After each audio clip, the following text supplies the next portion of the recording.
name is Myogetsu, or Diane, whatever you prefer. And I'd like to spend some time this morning talking about Lojong training. And I sort of added on the modern day mantra part. So I'm going to explain a little bit more about what Lojong is and actually what mantras are and what sort of role they play in our Buddhist tradition.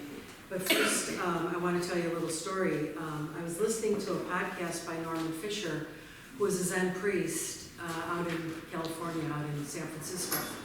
And he just wrote a book that Sensei has been quoting from called The World Could Be Otherwise. And I love the title because I think it really, as Buddhists or as non-Buddhists, well, just as human beings, we'd like to see the world otherwise, wouldn't we? Kinder, gentler, safer, more sane. So Norman Fisher told this story about possibility, about, oftentimes we hear something that's unfamiliar to us. And maybe there's a bit of our mind that kind of rejects it a little bit, that thinks, no, can't be. So I'm going to ask you to suspend those sort of usual beliefs or tendencies and let your heart open, let your mind open. And Norman Fisher told this great story about this Danish physicist called Niels Bohr, who was a physicist, a scientist. And Diane, that is like shooting a laser of light right in my eye. I know we're supposed to accept what arises. Even if it's blinding? Blinded me with science, right? Blinded by the light. Is it better now? No. It's like, I feel it was like my last eye exam, Oh, That's good. Right line for hours. It just went up. it went off? Yeah. Okay. Thank you.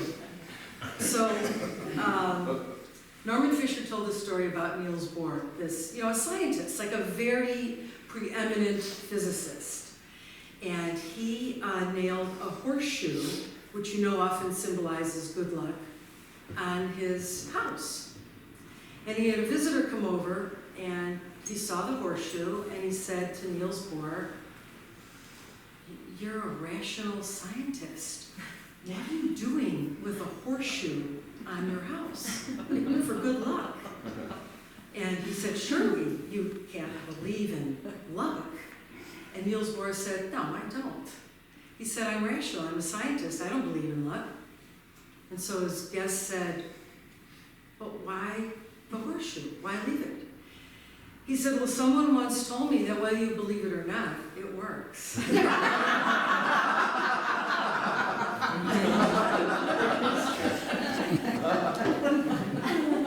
So I think it kind of captures that our world is bigger than our small eye. Our world is bigger than our expectations, than our little bubble that we sort of navigate in. And so I think, all of our training in Buddhism, whether we're, fully fledged Buddhists or not, really doesn't matter. It really doesn't matter. The benefit comes no matter who you are or what you are, if you're interested, if you commit to it. So I thought that was just a beautiful story. And Niels Bohr, I did a little checking because I thought, who is this guy? And I think he was a Buddhist. He said, one of his quotes was, "Prediction is very difficult, especially about the future." Sounds like Yogi Bear. Really. So what I'd like to talk about this morning is basically Lojong training, which is primarily a Tibetan training of the mind. And it's a very systematized approach to developing wisdom and compassion. And Norman Fisher, who was a Zen priest, actually wrote this beautiful text called Training in Compassion, Zen Teachings on the Practice of Lojong. So I'm going to be quoting from Norman Fisher and also from Chogyam Trungpa, who talks about training the mind and cultivating loving kindness. So they're fabulous books. Lojong, Norman Fisher says one of the things that he doesn't feel Zen does explicitly is offer a systematized approach to developing compassion. It happens, doesn't it? It happens when we sit zazen. Our heart starts to open. We start to feel some softening, some gentleness, some wish to connect and relate to others. But Tibetan training of Lojong is a very systematized. It's a prescription for wisdom and compassion, if you wish to follow it. So we'll be talking a little bit more about Lojong, which literally means to train the mind. And I tacked on modern day mantras because I love mantras, obviously. But mantras actually, in Sanskrit, it's a Sanskrit word that means mind protection. So that's fantastic, isn't it? Because we think it's just sort of these nonsensical syllables. We don't know what they mean. We recite them when we recite Heart Sutra, Gate Gate Paragate, Parasamgate Bodhisvaha. We think, pretty, maybe we know what it means. But they're often chanted repetitively. They're often chanted during sutras. And they're actually a form of refuge. And what mantras actually do is to help us turn inwards, help us actually discover a place inside that is bigger than our little eye, that has a very virtuous, loving, kind core. And so mantras kind of remind us of the possibilities of the world, of what Niels Bohr said. So mantra is also a connection to core teachings. We come in and I think a lot of times it's so helpful to connect to what has come before us in the way of ancestors, in the way of core teachings, in the way of very precious teachings. And mantras do that. And mantras calm, and mantras can sort of give us a little bit of a soothing feeling in our heart when we're feeling a little nervous or a little upset. I always get a little nervous before I do these talks, and so the second half of my sitting was mantra recitations, and feels fabulous. So I think if we regard mantras as a form of mind protection, it can be a Sanskrit mantra. It could also be anything that brings you inspiration, that brings you joy, that interrupts the cycle of negativity, of despair, of discouragement, of disappointment. A mantra interrupts negativity. A mantra fills us with possibility, with hopefulness.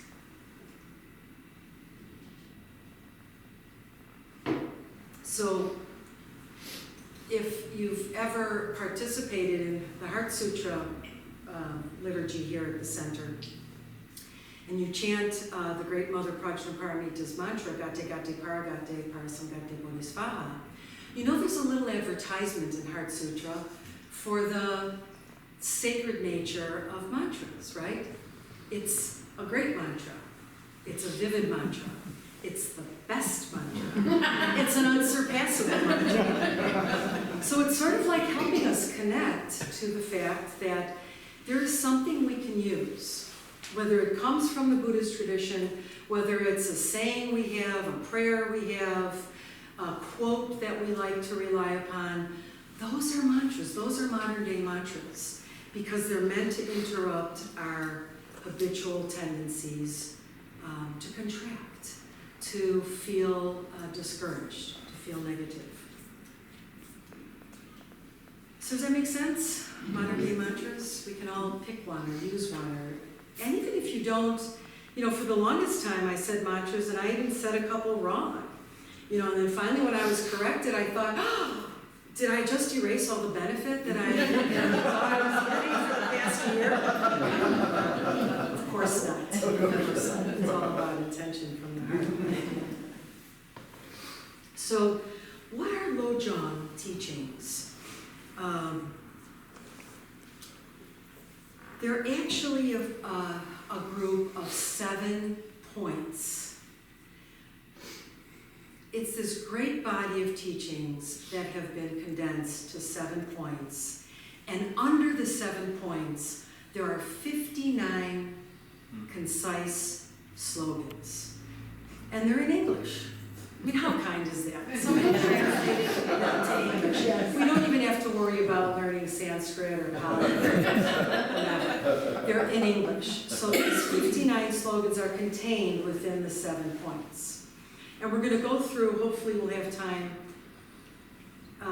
We're just going to do the first point today. There's no way we can do all 7 points, but I'm happy to expound further if you find it beneficial. So the teachings in Lojong are actually based in, I want to give you a little bit of history, because what I like about learning about where teachings come from is not only we learn that there are ancestors, but we can connect with, these are actually coming from real people that have real dedication and real purpose in sharing the Dharma. And again, when I say the Dharma means Buddha's teachings. It means whatever we read or speak that's coming from Buddhism. But you don't have to be Buddhist. I'm not at all suggesting that it only works for Buddhists. That's not at all what our ancestors meant. But there's a lineage, isn't there? There's a lineage of instruction. It's quite beneficial to think that it's not, I'm not just sharing Myogetsu's good ideas for a Sunday morning. It's coming from ancestors who have experimented, have sat on the cushion for years and decades and centuries and found that these teachings work. There is a way we can train our mind.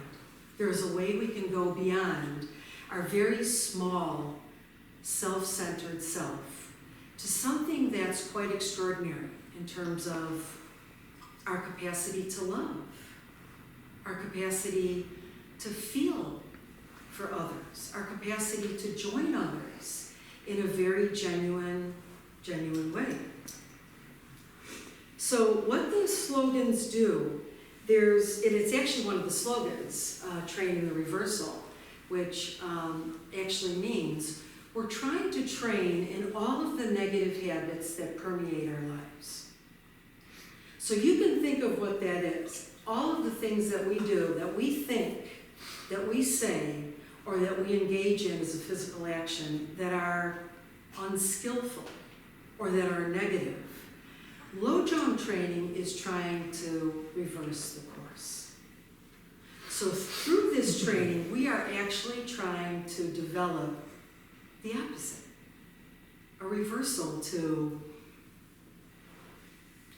cruelty, to hatred, to selfishness, to unkindness. So that's what Lojong is all about. It's actually a training of training in virtue, training in positivity. What I love about it is that it's meant to take all of our difficulties, it's meant to take all of our challenges, mental, physical, and emotional, and turn it into an opportunity.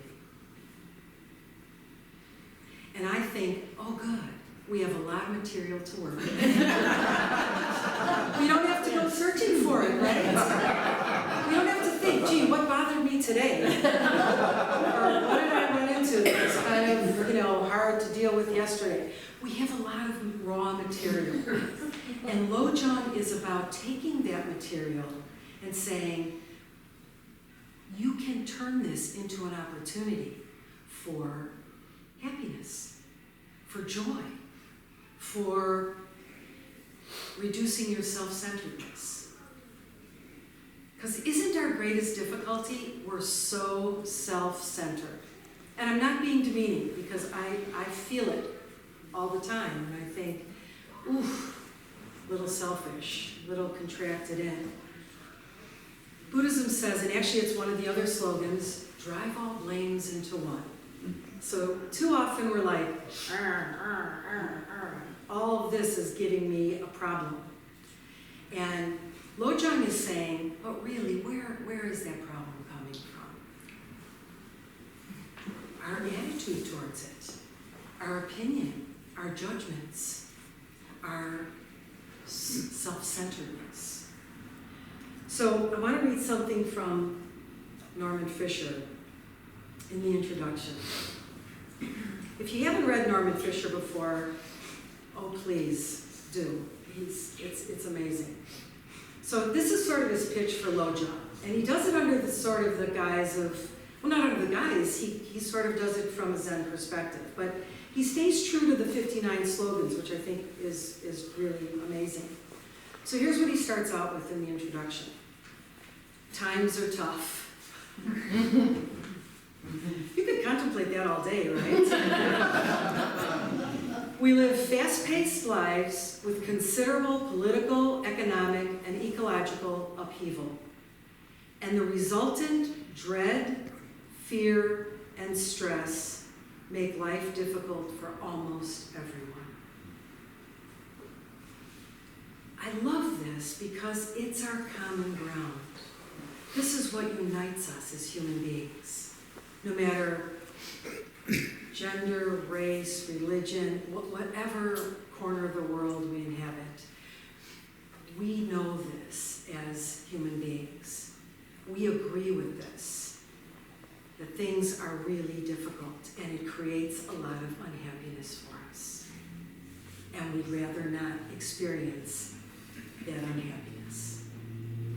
Well, Lojong is saying, here's the antidote. They're not saying it's easy. They're not saying just memorize the slogans, although that's a really nice start. For a while, I actually took the 59 slogans and had one that I would pick each day to try to immerse myself in it, so that throughout the day, you know how that happens? Like it's sort of synchronicity. You pick a slogan, and then throughout the day, the universe kind of gives you reminders for wake up, wake up, wake up. Here it is. You're missing your chance.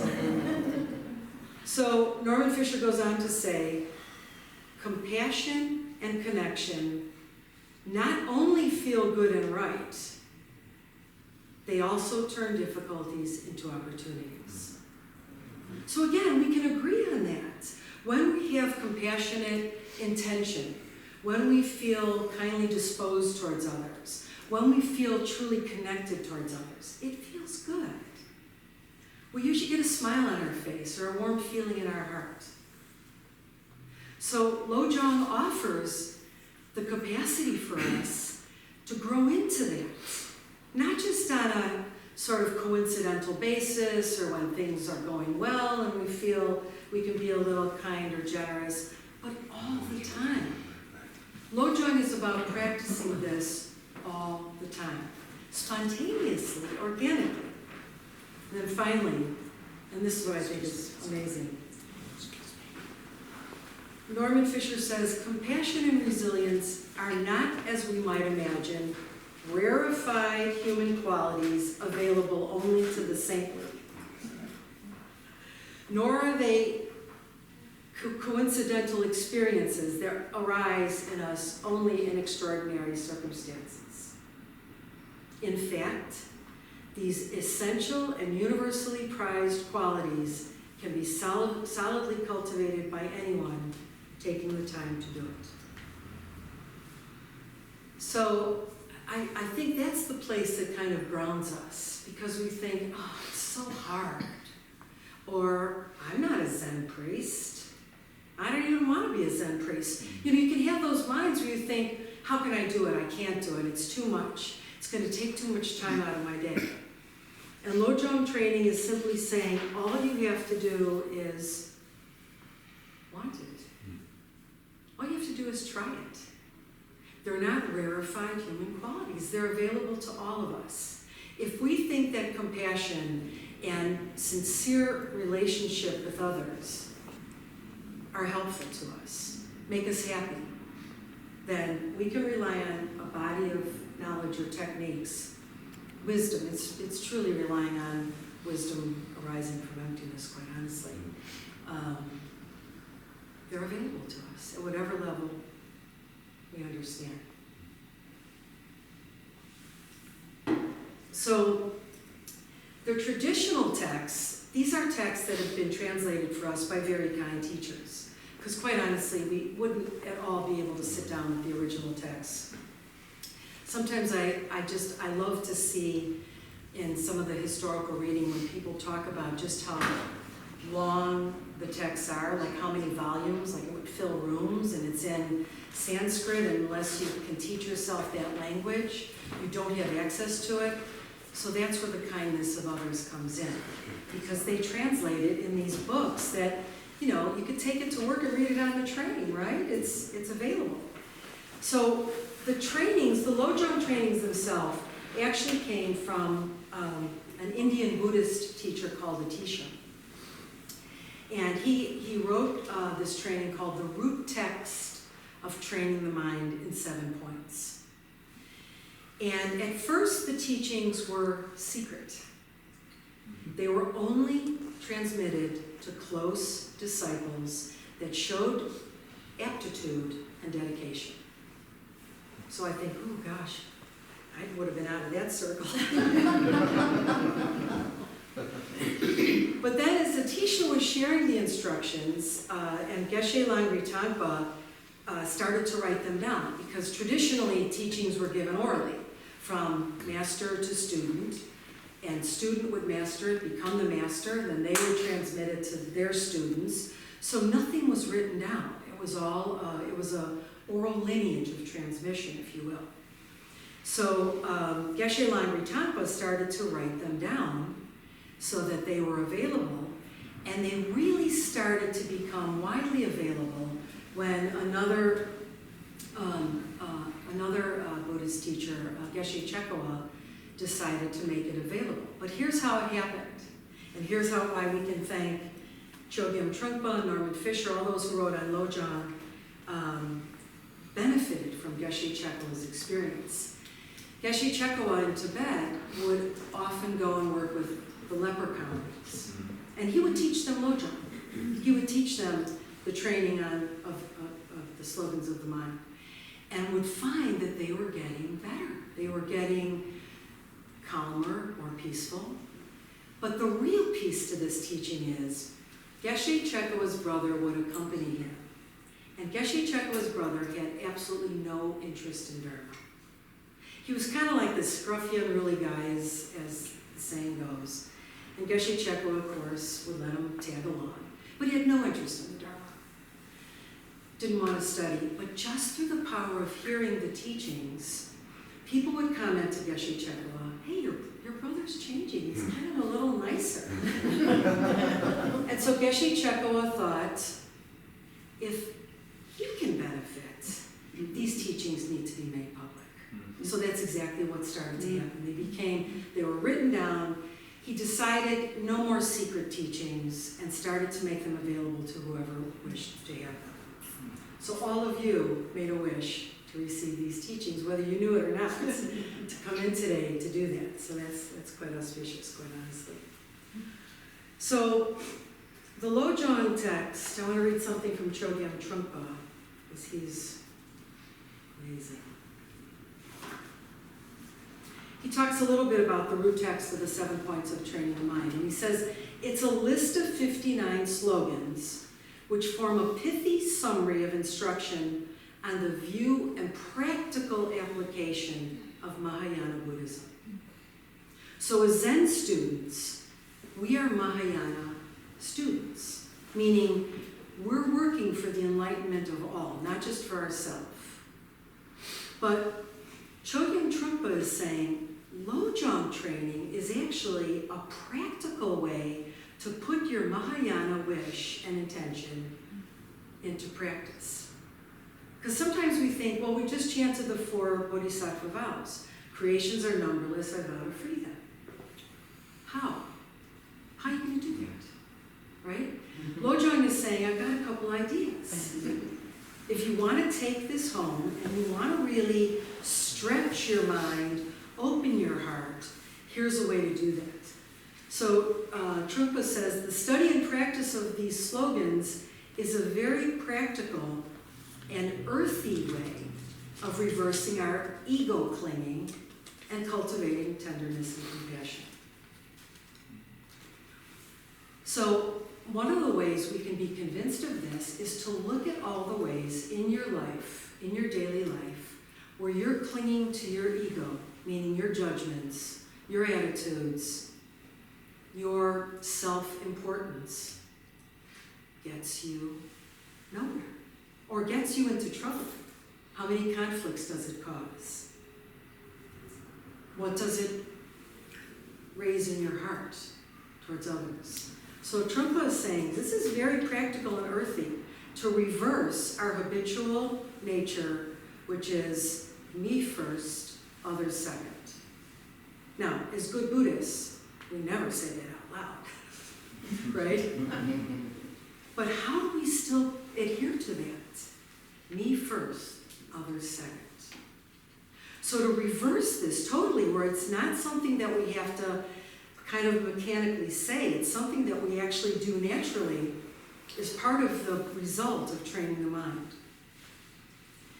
So Trungpa says it cultivates tenderness and compassion. Anybody not want that? Anybody think, I'm not really interested in cultivating tenderness or compassion? We know that it would soften our world. It would soften our relationships. So I think it's sort of a very down-to-earth way of showing us how we can use a very systematic set of instructions and training. And so there's two ways. I've got to share with you this. The back of Trungpa's book. Are many of you familiar with Chogyam Trungpa? Fabulous. He's a Tibetan, and I would say Tibetan, but also Zen. I think he integrates both pretty well. But the first line in the book, in red letters, warning. Using this book could be hazardous to your ego.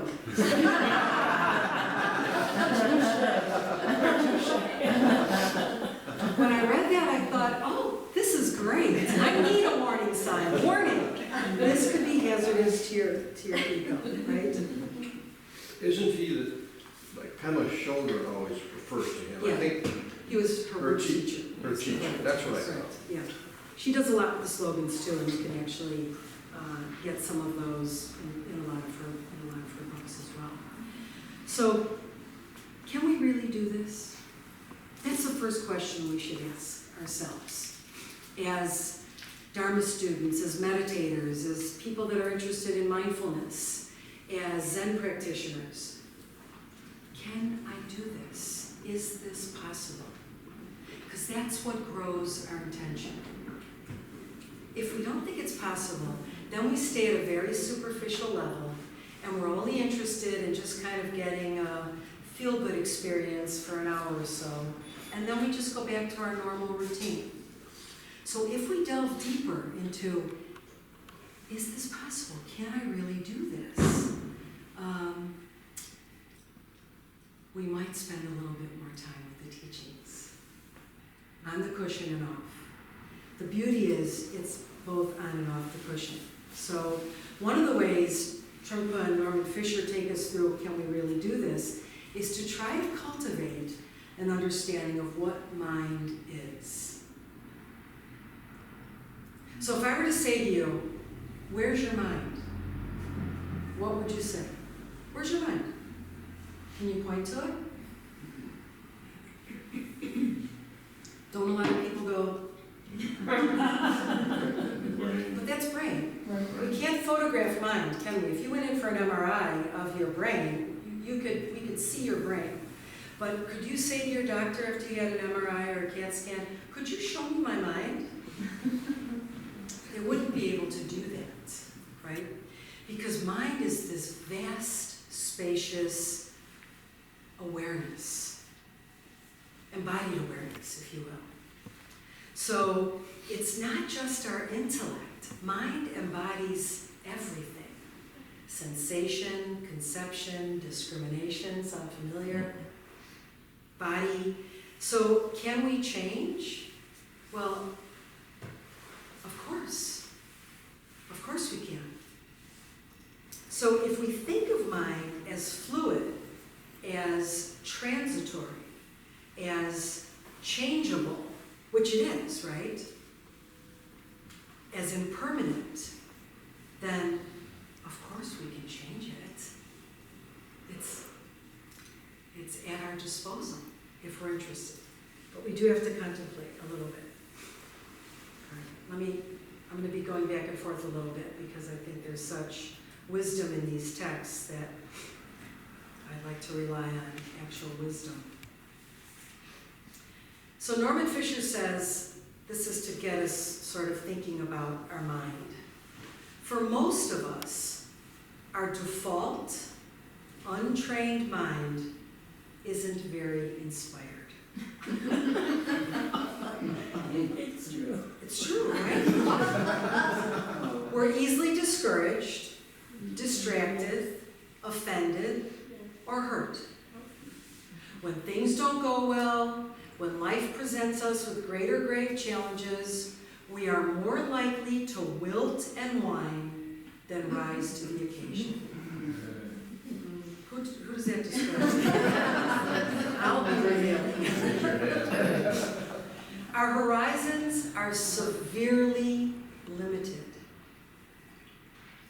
We want to be successful and accomplished, but the smallness of our self-confidence stops us in our tracks.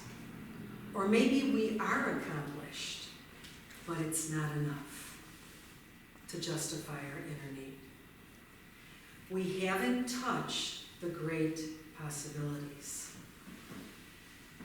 We haven't even considered that we could love widely and absolutely, that we could be compassionate, wise, deep, appreciative, and resilient people. Most of us in these cynical and embattled times don't consider such things as even remotely within our grasp. We feel lucky simply not to be struggling. Is that true? We feel lucky just simply not to be struggling, to get through a day and think, whew, nothing major happened.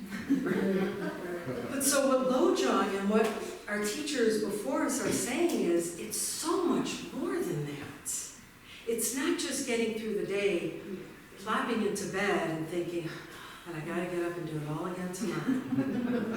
It's connecting with this vastness of potential in our heart, in our mind, that's truly capable of loving others without judgment, without reservation, without condition.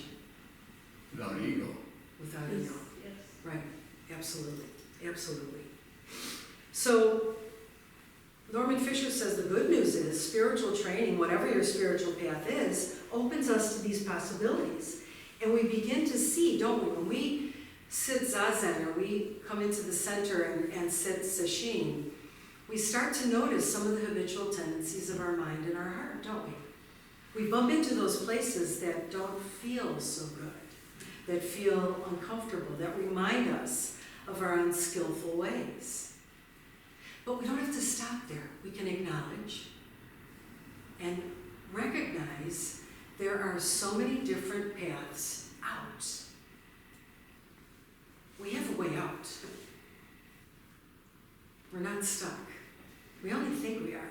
That small mind that's saying, don't try, don't do it, you can't do it, give up now. Death is around the corner, who cares? Right?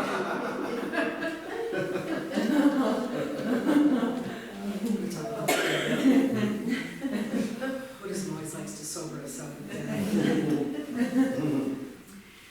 So basically when we're sitting zazen or filling our hearts with Dharma, with the teachings, we're stopping the identification with this self-talk that is not helpful, that's unproductive, or I might say is very damaging and keeps us locked in this cycle of suffering. Who makes us suffer? Who really makes you suffer? Yeah, exactly. So it's cultivating a new way of looking, a new way of seeing things, and that's what Lojong is giving us in a very systematized way. So, 2 ways to practice Lojong. And Chogyam Trungpa does a really nice, both books give very practical ways of doing this. If you already do a little breathing meditation, if you're already committing to some mindfulness training, if you're going beyond that and you like to sit and develop shamatha and vipassana training, then you're already on the road. That's the first step, is going within, becoming aware, resting the mind. Lojong training, the first stage is you've got to settle your mind a little bit.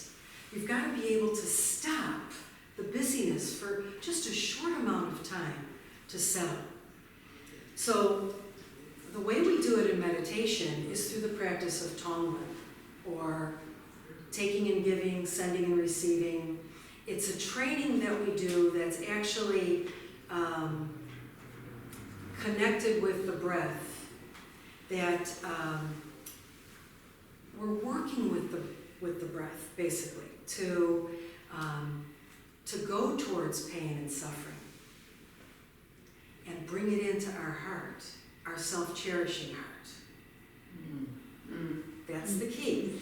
Because a lot of times when people are instructed in Tonglen, and we're sort of instructed to bring in the darkness and the heaviness, the suffering, the illnesses into the heart, I've had a lot of people say to me, I don't want to catch it.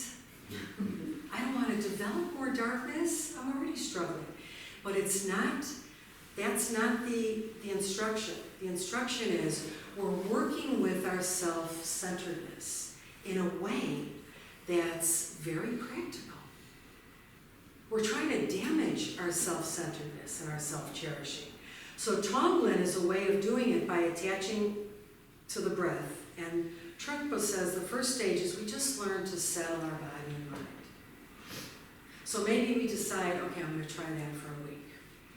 And then the second stage is working with the texture of dark and light. There's many ways you can do this meditation, and I won't have time to go into probably my favorite one, but Trungpa says then we work with the texture. So we start to imagine darkness, and it's not hard to do, right? We just imagine the darkness of maybe someone in our family that's suffering, maybe a loss, a medical illness, a certain pain, and we imagine this billowing black smoke of darkness, of heaviness, of sadness, of illness. He says, and then we imagine lightness, the reverse. But what we're doing in Tonglen is we're actually imagining that blackness and bringing it into our self-cherishing heart, and imagining that it's smashing our selfishness. Because we're not running away from pain and suffering. Isn't that our usual tendency? Something bad happens and we think, ooh, I don't want that anymore. Get it away from me. How can I get rid of it? We don't want to approach it. Or we approach it superficially. So this practice of Tonglen is done on the cushion at first. It's the meditation practice to help us become very skillful in how we associate the darkness, the pain and suffering, bringing it into the heart, and then releasing lightness, love, openness to whoever needs it, including ourselves. I know I'm summarizing Tonglen in a way that I hope is not doing damage to the teaching, because it really could require a full-day workshop. But honestly, it's very, very intense. But then the third way, Trungpa says, then we work with the mental contents. So then we can look, once we get used to this sort of texture of dark and light, and we're not quite so afraid of bringing it in, and we keep imagining my self-cherishing took a hit, took another hit. Because what happens when we don't feel selfish? The end result is we're more open, we're kinder, we're gentler, we're more loving. When selfishness doesn't lead your way, doesn't inform your story, what are you? You're more open. You can approach others. You can truly say, what do you need? How can I help you? Right? If we're feeling selfish that day, we oh, I don't want to get asked to do anything, I'm too tired. I mean, I'm not saying that's not okay, but be aware of it, that that's our small eye that's saying, I don't have the capacity. I don't want to train in the capacity. Ooh, I gotta keep it a notch. I thought I was going to run out of time. So the Hinayana path is really one of taming the mind. What we do in the Hinayana path is try to tame the mind. Try to, through Zazen, through Shamatha, through Vipassana, just simply trying to smooth out the rough edges. The Mahayana path is one of training the mind. So we can do both, right? Initially, we can definitely do both. So post-meditation practice is actually starting to rely on one of the 59 slogans. So this is where we try to bring in an element of joy or playfulness to our meditation practice. It doesn't have to all be somber and serious. Sometimes we think, oh, this is a lot. I'd much rather watch TV.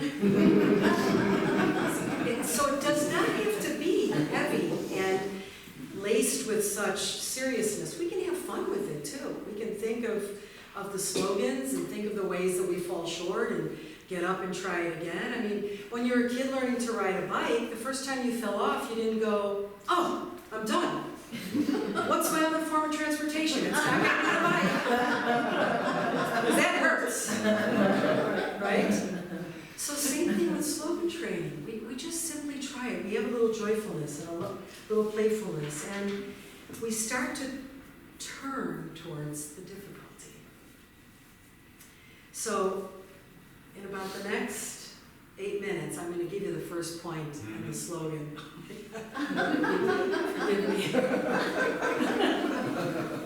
It is enough. Yes, it is.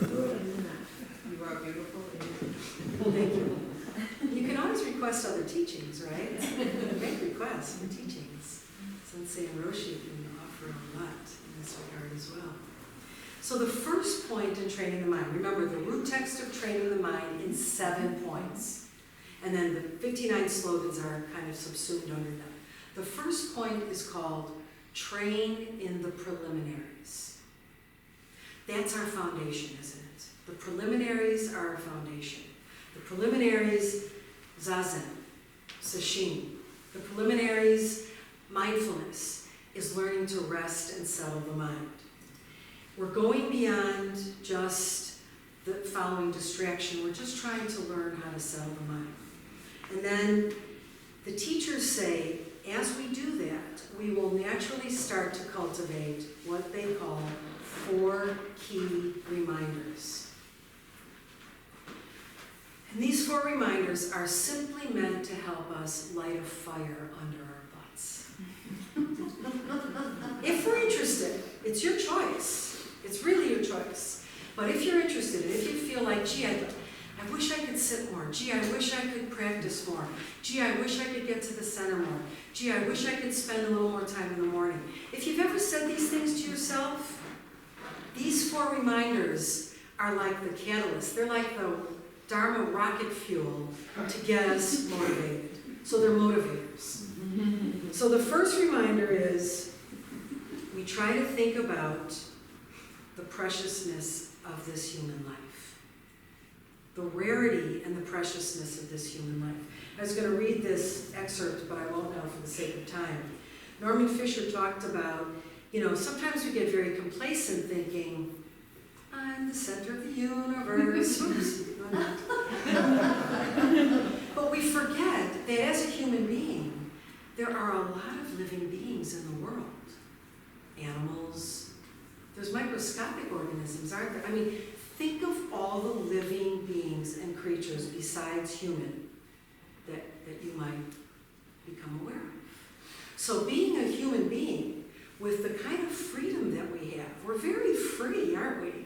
Even though we feel constrained by politics or we feel, locked into certain jobs or difficulties, we really are quite free.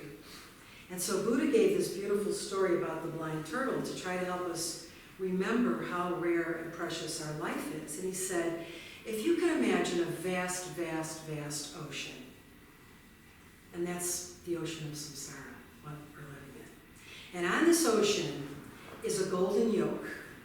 You know, a yoke is a thing you would put around oxen. And on this vast ocean, as far as the eye could see, is this golden yoke. It's just kind of bobbing and floating on this ocean from one spot to another. And at the bottom of this ocean is a turtle, and the turtle's blind.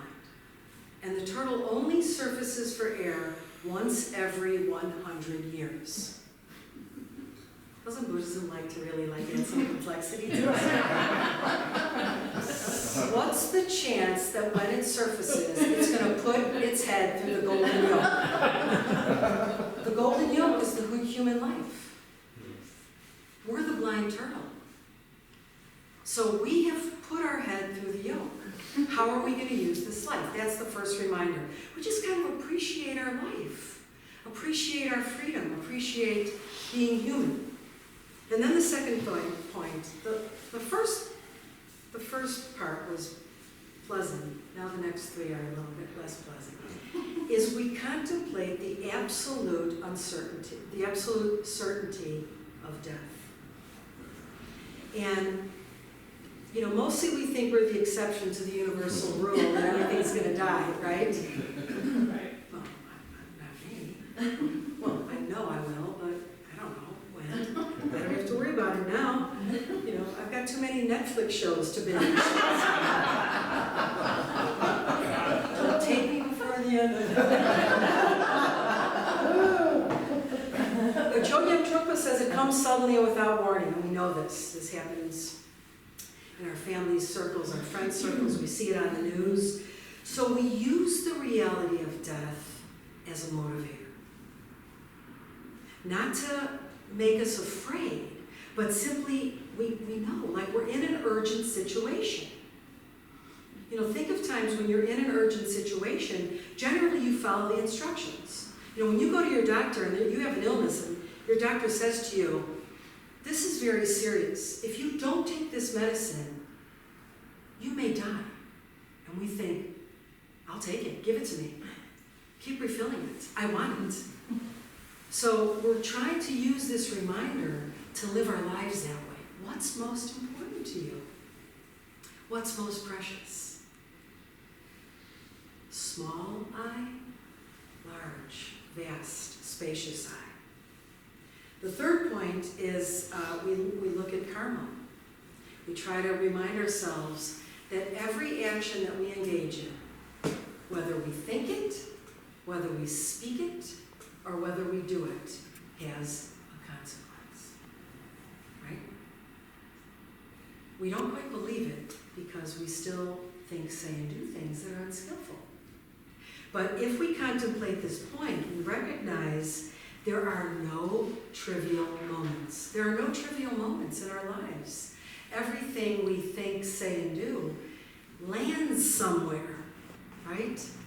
It lands on someone. It lands somewhere. It creates some effect. Seen and unseen, now and later, there's an effect that's being set up. Karma is an exquisite teaching because we don't really understand it. Actually, a lot of the Tibetan masters said it's easier to understand emptiness than it is to understand karma. Mm-hmm. It's true, isn't it? We're always looking for A's leads to B, and B leads to C, but we don't know that with karma other than we try to get a sense of there are consequences to my actions, to all of my actions. So it's actually, I think, in Zen training, karma is really, our precept training is about helping us refine this notion of looking for the consequences of body, speech, and mind.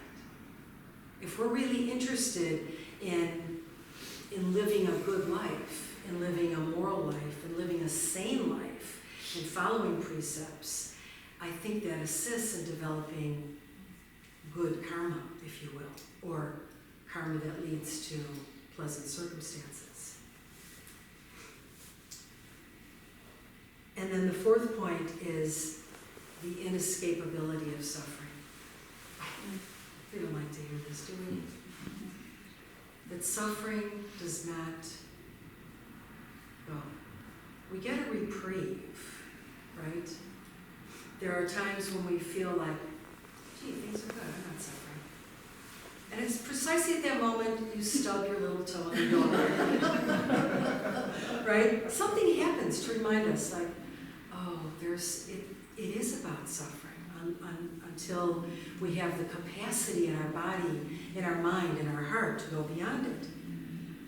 So Shantideva, one of my favorite Tibetan teachers, said, you know, we're so worried when we have a wound on our body, our arms, our legs, and we're in a crowded space, we're very, very interested in keeping that wound protected, aren't we? We don't want anybody to bump into it.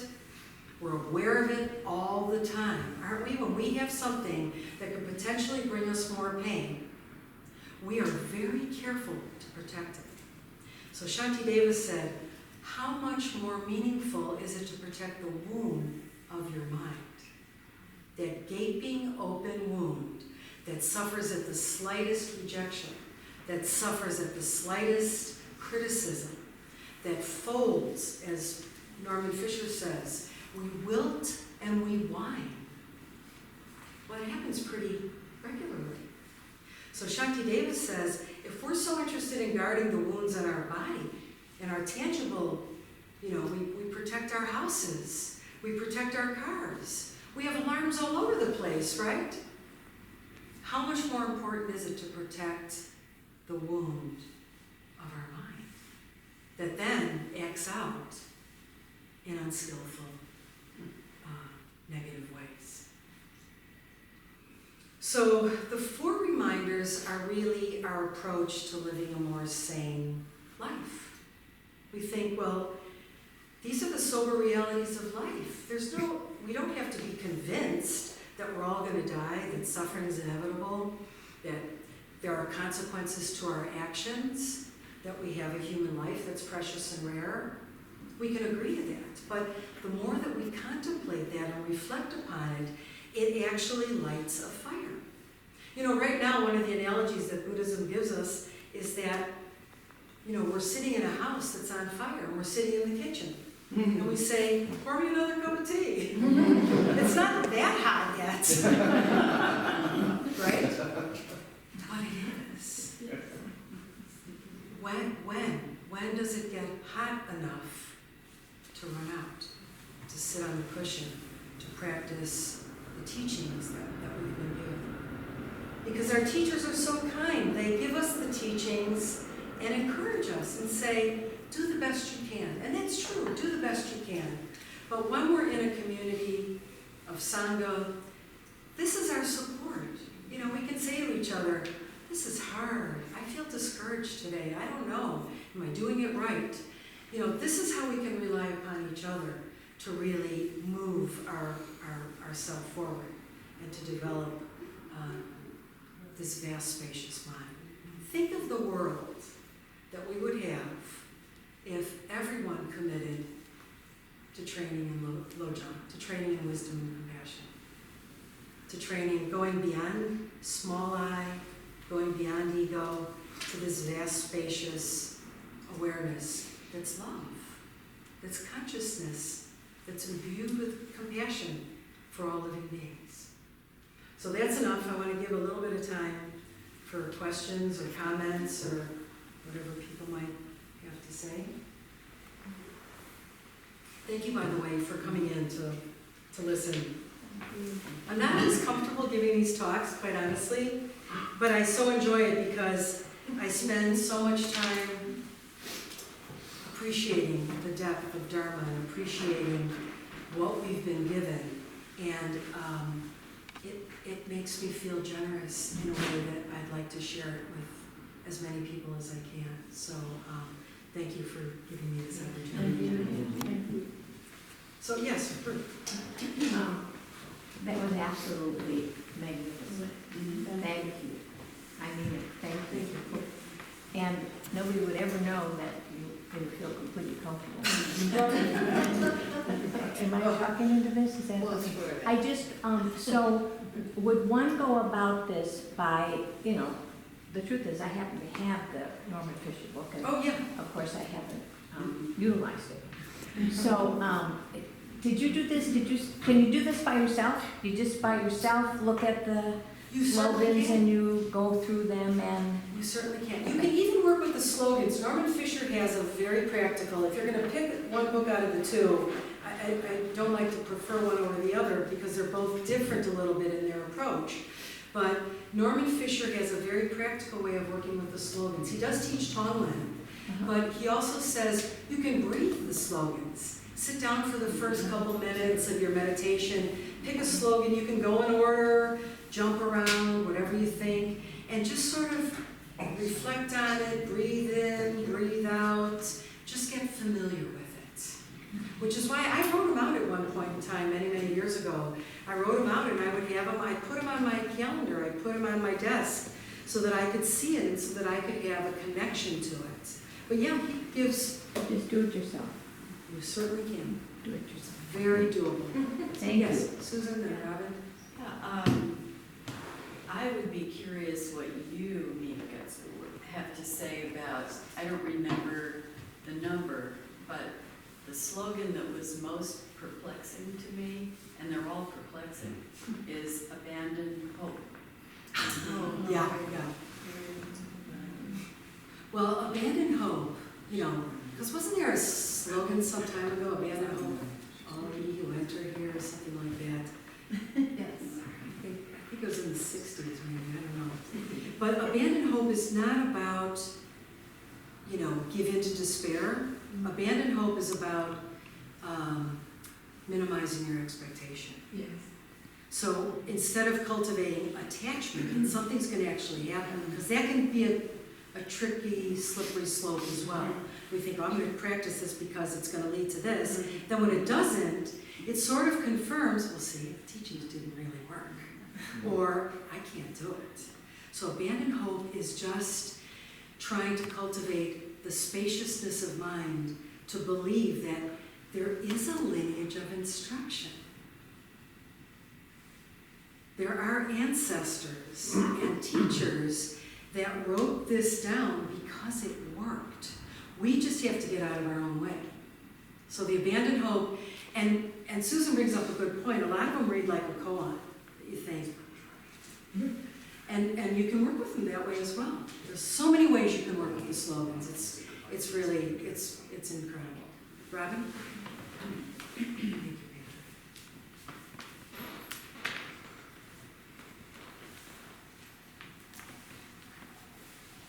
Diane, thank you. I thought it was a wonderful morning, and I hope you do more. And I actually hope you do more with the Lojong. Yeah, I I mean, was I thinking think about that. they're so rich, and there's so much there Yes. that it would be Yes. very helpful. Awesome. I wanted to ask you if you would just give an example of a few mantras.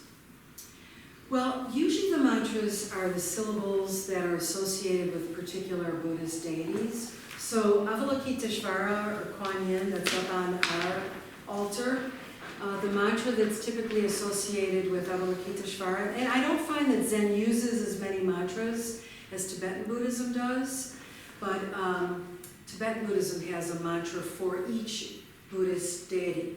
So Om Mani Padme Hum is Avalokiteshvara's. There's Om Vajrayana Soha, that's Dorje Shukden's. There is Om Muni Muni Mahamuni E Soha, which is Buddha Shakyamuni's. So generally, Tara's is Om Tari Tutari Turi Soha. And you can just say them without, but what Tibetan Buddhism does is look at, like you're trying to gain some visual representation.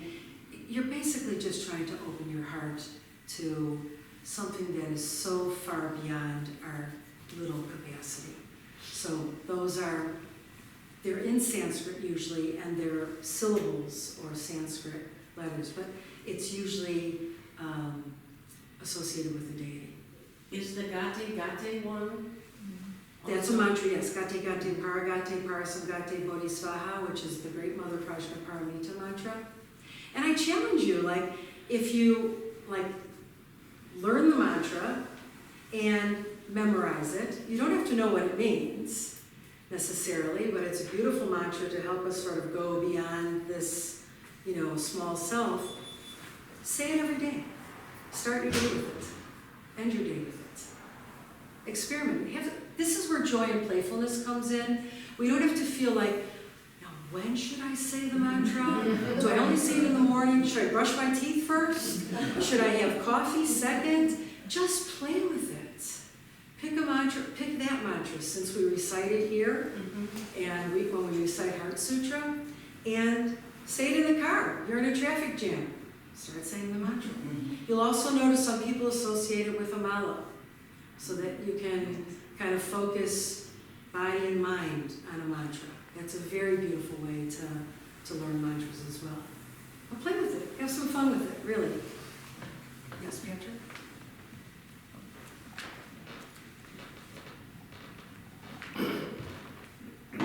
One mantra I have just recently been doing, when I get irritated by people and so forth. Oh, that happens. Yeah, it does.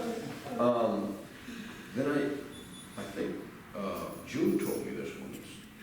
May they be happy, peaceful, and free from suffering. Beautiful.